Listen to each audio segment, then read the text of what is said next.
Bonjour, je me présente, je m'appelle Leïs, je suis étudiant non résident et aujourd'hui avec vous je vais faire la correction du concours d'entrée de 2025 que j'ai présenté d'ailleurs. Et pour commencer, on va faire celui de physique et d'ailleurs par la suite je vais faire aussi la correction des autres matières.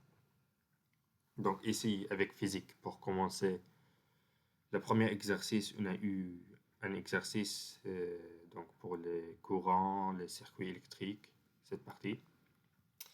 Voilà, donc ici, on nous demande de trouver la résistance R, une seule résistance. Ici, on a trois qui sont tous les mêmes. Donc, pour faire cela, dans un premier instant, il faut calculer la résistance totale. Et donc, on peut utiliser la formule, la fameuse formule ici, qui est V égale R fois I. Voilà, après, on fait le calcul. Donc, la tension, c'est 20. Et comment ça s'appelle, le courant, c'est 0,5. Et juste, il faut faire attention que c'est une division. Et donc, c'est comme si, ça fait comme si on fait fois 2. Donc, au total, ça fait 40. R total, c'est 40.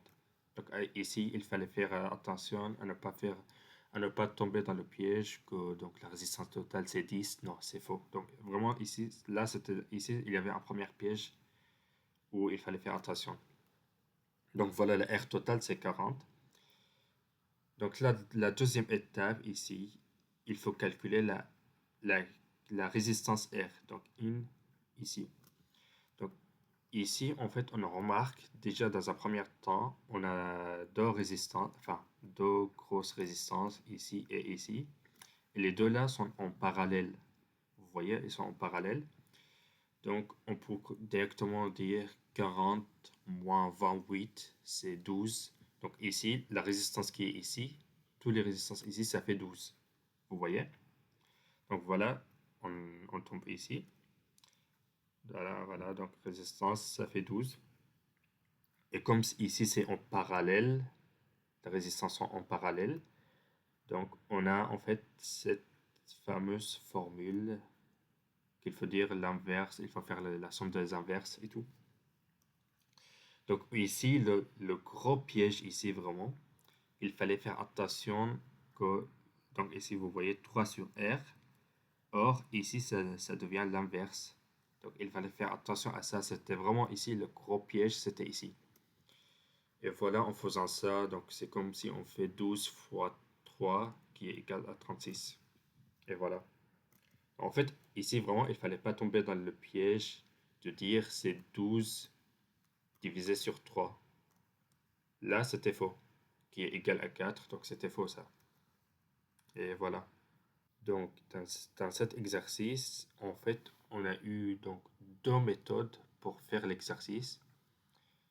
Et donc, déjà, pour commencer, on a le ballon qui au début va descendre, qui va toucher le sol, après il va remonter.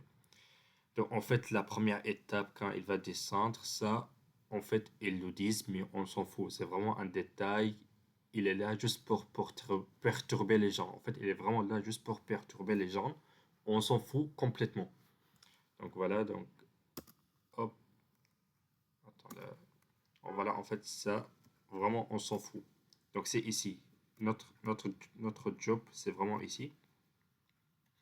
Donc pour schématiser la situation, on a le ballon qui est au sol qui va monter en haut avec une vitesse V0 égale 10 mètres par seconde. Ouais, j'oublie. Donc voilà. Donc ici, on nous demande la hauteur maximale. Donc en fait, on nous demande vraiment cette distance-là.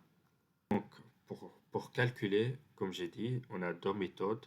La première méthode, c'est, donc pour commencer, il faut utiliser la loi de Newton. En fait, vraiment, les lois de Newton, vraiment, c'est un truc capital. Ils sont simples, mais il faut savoir les utiliser. Donc voilà la loi de Newton. On a donc deuxième loi de Newton, la somme des forces, toutes les forces appliquées, elle est égale à la masse fois l'accélération.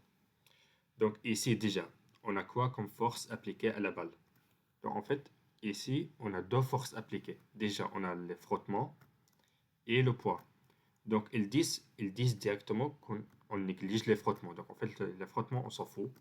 Voilà, il reste juste le poids qui est là. Donc en faisant ça, on tombe avec poids ici. Ah, pardon, j'ai... Voilà. P, le poids égale M fois A. Masse fois accélération. Et comme on le sait, le poids égale à la masse fois le pesanteur, le J, le petit J. Et donc on peut annuler le masse ici avec le masse qui sont donc les mêmes, on s'en fout. Et donc on tombe avec une accélération qui est égale à J, qui est égale à 10. Voilà. Donc là, il faut utiliser une formule. Cette formule-là, vraiment pour moi, cette formule, elle est très importante. Les gens, ils en parlent pas trop, mais à mon avis, elle est importante. Elle est à savoir par cœur. On peut l'utiliser dans d'autres situations. On peut souvent l'utiliser. Donc voilà. Euh, Donc cette formule, pour expliquer la formule, 2A, do fois A, l'accélération, fois la distance. Donc ici, on a une distance verticale, mais on peut utiliser aussi cette formule pour des distances horizontales, je sais pas, pour des distances de freinage ou distances, peu importe. Donc voilà, avec ça, qui est égal à la vitesse finale au carré, moins la vitesse initiale. Donc ici, la vitesse finale, vitesse finale, c'est ici, à la sommet. Donc la vitesse finale ici, à la sommet, elle est égale à 0. Donc il nous reste vraiment juste la vitesse initiale qui est égale à 10. Donc c'est ici, c'est vraiment cette vitesse-là. Voilà. Et donc en simplifiant, donc comme on a dit, celle-là on l'abandonne. Donc ça fait 2 fois 10, 10 c'est l'accélération, égale à 10 au carré. Donc voilà, donc ça fait 100, ici ça fait 20, après x égale 5. Donc x c'est vraiment la distance. Distance ici. Donc qui est le tour. Voilà. Après, il faut faire attention quand, donc 5 mètres. Donc ici, la plateforme elle est située à 3 mètres. Donc ici, vraiment, là, c'était un gros piège ici, vraiment. Pour moi, en fait, moi, j'ai fait cette erreur à l'examen. J'ai dit la réponse, c'était 5. J'ai complètement oublié le 3 ici. Donc franchement, donc moi, j'avais trouvé la bonne réponse. Mais au final, j'ai oublié ce détail qui m'a fait perdre 2 points. Vous voyez, donc en fait, en physique, j'ai raté 2 points à cause de ça. Mais bon, c'est pas grave. Donc voilà, ça fait la distance maximale, c'est 8. Ça, c'est la première méthode. Donc, deuxième méthode, ici, il fallait juste utiliser la formule de sommet. C'était une formule qui est notée, mais je sais pas si... En fait, voilà, en fait, c'est pour ça il faut savoir les formules. Ici, on va utiliser cette formule. En fait, si on connaissait cette formule, on peut l'utiliser simplement et répondre rapidement. On n'a même pas besoin de voilà, utiliser le deuxième loi de Newton, on s'en fout, etc. En fait, si on connaissait cette formule-là, ben voilà, ça passe rapidement. Donc, juste pour expliquer cette formule. Donc, c'est quoi? Donc, Y ici, c'est la sommet. Y, c'est voilà, la sommet. Et en fait, cette formule, elle est utilisée dans les tirs paraboliques. Et vous voyez, vous disiez pourquoi il y a un sinus au carré, mais c'est bizarre. Non, en fait, c'est pas bizarre. Je vous explique. Attendez, je vous explique. Donc, le sinus au carré ici, en fait, vous voyez le delta. Le delta ici, c'est cet angle-là, qui est égal à 90 degrés. Vous voyez? 90 degrés. Et donc, sinus de 90 degrés, normalement, vous l'avez étudié, vous le connaissez. Sinus de 90 degrés, c'est égal à 1. Donc voilà, donc ici c'est 1 sinus au carré, donc 1 au carré c'est égal à 1. Donc vous voyez, en fait, c'est un chiffre qui fait perturber les gens, mais on s'en fout au final. Voilà, donc ici c'est 1. V0, comme on a dit, V0 c'est égal à 10. 10 au carré c'est 100. Et le J, on le connaît déjà, J c'est 10, donc 2 fois 10, voilà, ça fait 20. 100 sur 20 égale 5. Voilà, donc Y égale 5. Vous voyez, donc en fait, c'est pour ça qu'il fallait savoir les formules. En physique, vraiment, ce chapitre-là, il y a vraiment des formules Peut-être au début, ils ont l'air bizarres, c'est de chinois et tout, mais en fait, essayez juste de comprendre les formules, essayez de comprendre les symboles, ça sert à quoi, et normalement après, ça devient facile. En fait, pour cet exercice, vraiment, essayez de, en général, pour la cinétique, essayez de connaître cette formule qui est pour moi vraiment capitale et ça aide beaucoup, hein. Donc voilà, ici, il y avait deux méthodes et voilà. Juste petite remarque pour la première méthode. Donc ici, l'accélération, ici, elle est négative. Voilà.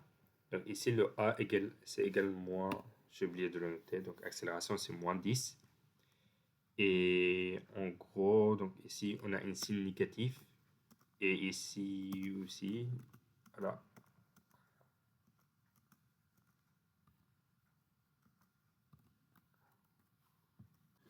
Eh bien, on arrive à ce troisième exercice qui est de l'électrocinétique. Donc ici, vraiment, il fallait pas se noyer avec des calculs et genre, il fallait pas trop se complexifier la vie. En fait, ici, vraiment, il fallait juste regarder les propositions. Ah, juste les propositions, vraiment. En fait, sans, vraiment, sans faire le calcul, sans rien du tout. Voilà, ça, on cache, on s'en fout. Juste, on regarde les propositions. Déjà, pour comprendre l'exercice. Donc, on a deux charges. Les deux sont négatifs. Une qui est plus grande que l'autre, ok. Et on a une troisième charge Q. On ne sait pas si elle est positive ou négative. D'ailleurs, on s'en fout, peu importe. Négatif, positif, peu importe. Voilà, donc on cherche où est-ce qu'on peut mettre la troisième charge. Donc c'est cette charge, moi je la mets ici. Mais bon, en fait là, je vais juste regarder les propositions. Et je vais vous montrer qu'on peut vraiment répondre sans même faire aucun calcul, aucun effort. Donc la première proposition. Donc où se trouve la charge Q? Première proposition à 5 cm à gauche de la charge de la charge. Donc ici, il dit ici. Voyez? Vous voyez là? Donc ici, est-ce que c'est possible? Donc en fait, les deux charges sont négatives, je vous rappelle. Donc là, d'office, cette proposition, elle est impossible parce que les deux charges sont de la même signe, les deux points sont de la même charge. Donc c'est pour ça cette proposition ici, elle est impossible. Donc voilà, on annule la A directement. La deuxième proposition est 5 cm à droite de la charge moins n. Donc voilà, donc ici plus ou moins. Donc oui, celle-là, elle est possible, parce que donc celle-là, elle est plus grande que celle-là.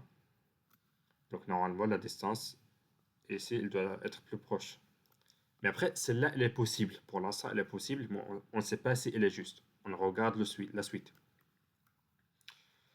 À 5 cm à gauche de la charge 4. De la charge 4. Donc ici, ils disent la, la pointe, c'est ici.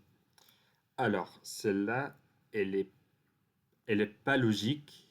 En fait, oui, elle est possible, mais elle n'est pas logique parce que cette charge elle est plus grande que celle-là. Donc, le point, vraiment, la pointe, elle doit être vraiment proche de celle-là pour avoir une force plus grande. Comme c'est une force électrique, il faut être plus approché.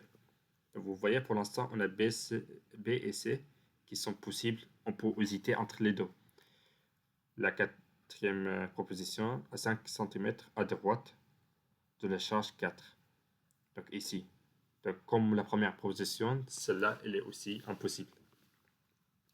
Donc voilà, en fait, juste en regardant les propositions, on peut répondre que c'est la B. Mais après, si on peut quand même vérifier, on peut faire le calcul. Donc voilà, pour expliquer la situation, disons, moi j'ai schématisé le point ici pour que la force résultante soit nulle. Il faut que les deux forces exercées par les deux points, premier point et quatrième point, donc FB et FC, les deux forces ils doivent être égaux. En fait, le FB, c'est la force résultante de cette point, et FC, C'est la force résultante de ce point. Et d'ailleurs, juste une petite remarque, en fait, on ne sait pas quelle force est pour quelle pointe. Parce qu'en fait, je vous explique. Parce qu'en fait, la charge, on ne sait pas si elle est positive ou négative. Donc, on ne sait pas vraiment, on ne sait pas la direction des forces. Parce que, je vous rappelle, la force électrique, la force électrique, elle est égale à la charge et le champ. Je vais le dessiner, c'est plus simple. F égale Q. Voilà, c'est cette formule, en fait. Vous voyez comme la charge, on ne le connaît pas, c'est cette charge. On ne sait pas si elle est négative ou positive. Donc, on ne sait pas différencier la direction. Donc, voilà, c'était une petite remarque. On continue. Donc, voilà, la force électrique, c'est avec cette formule, avec la K, avec les deux charges, avec la distance au carré. Donc, voilà. Et comme j'ai dit, il faut vraiment que les deux soient égaux. Et voilà, en faisant ça, on tombe avec cette égalité. Et on peut supprimer les Q ici. Et les K d'ailleurs, on peut le supprimer. Moi, je ne l'ai pas écrit ici, mais on le supprime. Du coup, on tombe avec cette égalité au final. Voilà. Et vraiment, avec cette égalité, il faut travailler. Donc ici, en fait, il faut juste essayer. Vraiment, il faut juste essayer avec la proposition. Donc, une première R, il faut faire 5. Le deuxième, ce sera 10. Et voilà, il faut faire le calcul. Donc moi, je vais le faire tout de suite. Donc, et voilà. Donc en fait, ici, on pouvait continuer le calcul manuellement sans besoin de changer avec les propositions. Mais en fait, en faisant ça, vraiment, on tombe avec des calculs très bizarres. Il faut une calculatrice pour continuer et ce sera pas possible de le faire en fait. Ce sera pas simple d'ailleurs. Donc voilà, c'est pour ça que je vous conseille. En fait, cet exercice vraiment, c'était vraiment surtout de la logique. Pas beaucoup de calculs, mais vraiment, il fallait utiliser la logique et surtout, il fallait voir les propositions. Vraiment, les propositions ici, c'est ça ce qui compte. Alors, donc pour ce quatrième exercice, c'était aussi de la logique. Aucun calcul, il faut faire aucun calcul ici, vraiment juste de la compréhension. Donc, on nous dit qu'il y a une voiture qui se déplace sur une route rectiligne. Donc, voilà, on a ici le graphique de la vitesse. Donc, ici, vraiment, il fallait faire attention que le graphique, c'est un graphique de la vitesse en fonction du temps. Et l'observateur, il est situé à l'instant t égale 0. Donc, l'observateur, il est vraiment au début. Donc, voilà, disons, observateur ici, observateur, la voiture, voilà, ça c'est la voiture qui va comme ça, à cette vitesse. Or, à l'instant t égale 5, ici, il fallait faire attention que la vitesse devienne négative. Donc, en fait, quand ça devient négatif, ben, la vitesse, ça retourne, hein. Voilà, donc elle retourne. Il fallait faire attention à ça. Et comme l'observateur, il est là, ben, quand ça retourne, la voiture, elle s'approche. Donc, en fait, la voiture, elle était la plus loin à l'instant t égale 5, qui est ici. Alors, pour cet exercice, c'était surtout, en fait, c'était les ondes, tout simplement. Donc, en fait, juste pour se rappeler l'allure des ondes, en fait, il fallait se rappeler que pour avoir une longueur d'onde, peu importe la longueur d'onde, mais vraiment une unité de longueur d'onde complet, il faut faire un tour complet qui se répète après. Donc là, il fallait juste calculer le nombre de tours complets. Donc voilà, ici, commence ici. Et là, tac, ici c'est un moitié, c'est un demi. En fait, c'est un demi-unité de longueur. En fait, dès le début jusqu'au ici, les points pointillés, c'était cette distance-là. Vous voyez? Et quand ça arrive ici, ben, c'est une longueur d'onde complète qui vaut celle-là. Or, la pointe A, elle est là. Donc, en fait, il fallait juste continuer. Donc, là, comme on a dit, je vais changer la couleur. Donc, ici, c'est une première longueur d'onde. Jusqu'à, et d'ici jusqu'à ici, c'est un deuxième. Et là, juste ici, il y a une moitié. Donc, au total, ça fait 5 sur 2. Alors, pour ce sixième exercice, bah, là aussi, c'était de la logique. En fait, il fallait vraiment juste comprendre le dispositif. On nous dit que voilà, un objet, il est composé de deux parties. Donc, voilà la partie métallique et la partie boule. Et donc, et les deux sont chargés vraiment positifs. Il fallait faire attention aux signes. Et comme ils sont chargés positifs, donc en fait, donc ici, on approche une baguette qui est chargée positif encore. Donc voilà un truc qui est chargé positif. Mais comme en fait on l'approche, mais sans toucher. Ici, il fallait faire attention que c'est surtout sans toucher. En fait, le fait de ne pas toucher, ça permet à chaque objet de conserver ses charges. Alors que si ça touche, bah en fait, les charges peuvent se déplacer d'un objet à l'autre. Bah ici, comme elle ne se touche pas, donc chaque objet conserve ses charges. Or, comme elle est chargée positive, les charges positives qui sont là, ils vont descendre en bas. Ils vont s'éloigner, ils vont essayer de s'éloigner de cette baguette le plus possible. Donc, ils vont descendre en bas. Voilà, ils vont devenir surtout tous ici, sur les deux barres métalliques. Et maintenant, comme les deux barres métalliques sont chargées, les deux sont chargés plus positivement, encore plus qu'avant. Donc, en fait, les deux, ils vont encore s'éloigner l'une de l'autre. Ils vont s'éloigner plus. Donc, voilà. Donc, la proposition de la charge de la boule diminue et la distance entre les deux feuilles augmente. Donc, voilà.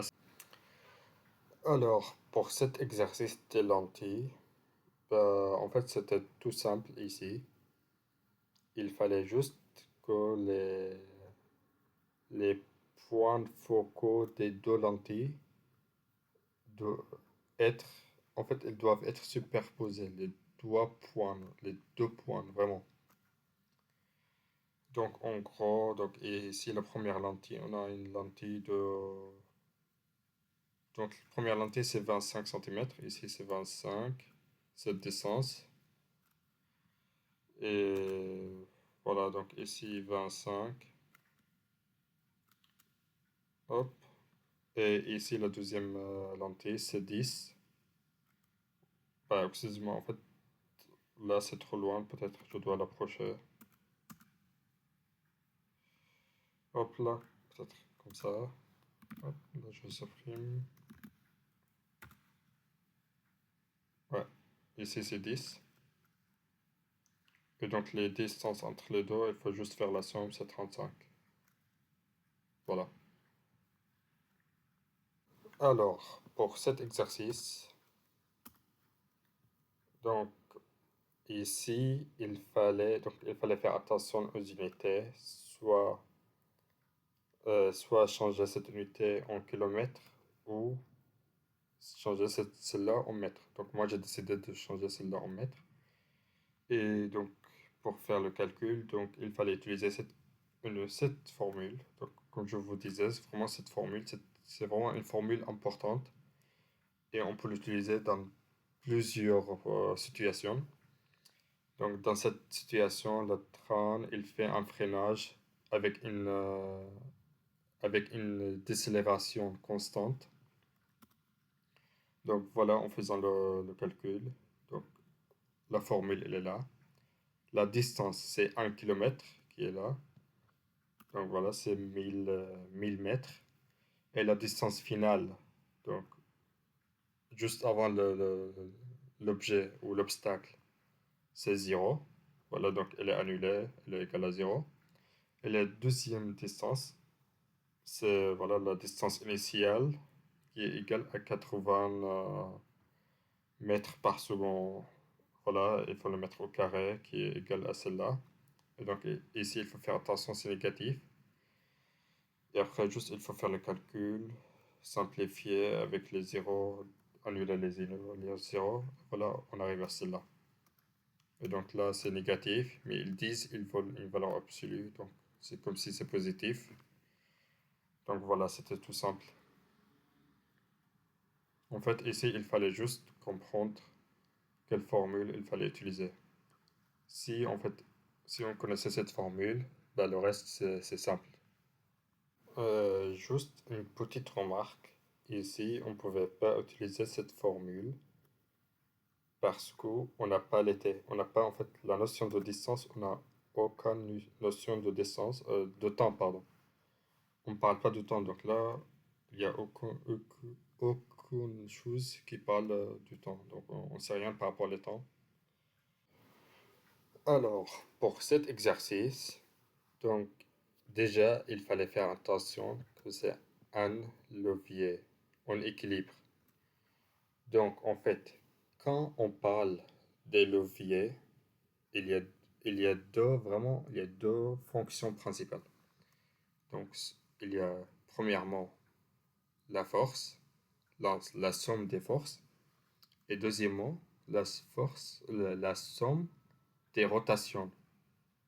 Ok? Donc, il faut séparer les deux. Chacune c'est un truc séparé. Voilà, un truc séparé. Et en fait, et pour avoir l'équilibre, les deux en même temps, ils doivent être à l'équilibre. Donc les forces séparément elles doivent être à l'équilibre. Et les rotations aussi séparément, elles doivent être à l'équilibre. Donc ici, il demande la force la plus grande en nombre. Donc on parle des forces, on parle des F. Ici, on s'en fout des rotations. Vraiment, les rotations, on s'en fout complètement. Donc ici, on parle des forces. On a deux composantes de la force en X et les forces en Y. En X, ben là, on n'a rien à l'horizontale, on n'a pas de if qui vont comme ça, donc on s'en fout. Donc if de X, il n'y a rien. Tout se joue sur le FY, comme c'est vertical, tout se joue ici. Donc voilà, donc ici on peut l'écrire comme ça, la somme des forces. D'ailleurs ici il faut que j'ajoute les forces en Y. Voilà, en Y. Hop, elle est égale à... Bah en fait, là on a les deux possibilités. Soit on dit F1 elle est positive, alors la F3 aussi elle est positive parce que les deux ils vont vers le bas. Et alors la F2 elle est négative. Ou soit on peut faire l'inverse. En fait, on peut faire les deux possibilités. Et les deux, ça revient au même. Donc moi, j'ai décidé que ce qui va en bas, il est négatif. Enfin, pardon, il est positif. J'ai décidé cela. Et voilà, en faisant ça, on tombe avec F1, F3 positif et F2 qui est négatif. Donc après, il faut mettre à part le F2. Comme on le met à part, on remarque que le F2 il est égal à F1 plus F3. Donc, qui revient à dire que la F2 est la plus grande. Donc voilà, il fallait faire attention à ça. En fait, le piège ici, c'était qu'il fallait travailler avec ça. Et en même temps, on s'en fout de ça. Ça, on s'en fout complètement. Alors, on arrive à la dernière question. Donc, on a une pierre qui fait un chute libre de 10 mètres. Et en gros, ici, pour répondre à la question, il fallait utiliser le théorème de l'énergie mécanique. Et plus précisément, en fait, il fallait mettre en avance deux situations, la situation de départ et la situation finale. Ok. Donc ici, c'était ça la grosse formule à laquelle il fallait se rappeler. Donc énergie finale il est égal à l'énergie initiale plus le travail des forces non conservatrices. Donc, ça veut dire le travail par des forces comme l'affrontement. Et dites-vous que ce travail, il est toujours négatif. Toujours, le travail des frottements, il est toujours négatif. Donc, c'est normal qu'on trouve ici une force négative. Donc, on commence avec la situation de départ. On a une pierre à 10 mètres qui fait une chute libre. Donc, au début la pierre, au-dessus, au sommet, ben, elle bouge pas. Donc, elle n'a pas de mouvement, elle n'a pas de vitesse. Et ça veut dire que l'énergie cinétique, elle est égale à 0. Donc, ici, en fait, il fallait calculer l'énergie mécanique de la situation de départ. Et donc, l'énergie cinétique, premièrement, elle est égale à 0. Et donc, on reste avec une énergie mécanique qui est égale à l'énergie de pesanteur, de force de pesanteur. Et voilà, donc cette énergie, on utilise la formule OPP égale à M, la masse, J, le pesanteur, H, la hauteur, et donc à 500. Et d'ailleurs, c'est 500 joules. Donc ça, c'est la situation de départ qui est celle-là. Pour la situation finale, celle-là, donc on arrive au sol. Et au sol, la hauteur elle est égale à 0. Donc, la O, l'énergie de pesanteur, elle est égale à 0. Donc voilà, ça elle est annulé en haut. Et donc, il reste l'énergie finale. L'énergie mécanique finale, elle est égale à l'énergie cinétique. Et donc, celle-là, je vais utiliser la fameuse formule. On trouve 360. Voilà, c'est un calcul qui n'est pas très simple, mais on arrive à le faire facilement, même sans la calculatrice. Et juste un rappel, à l'examen, on n'a pas droit à une calculatrice. Voilà, donc on change avec les valeurs qu'on a trouvées. Donc 360 égale à 500 plus le travail. Et donc on trouve le travail égal à moins 140. Et c'est normal que ce soit une force négative, comme on a dit, le travail des forces non conservatrices, il est toujours négatif. Et voilà, donc c'est le B.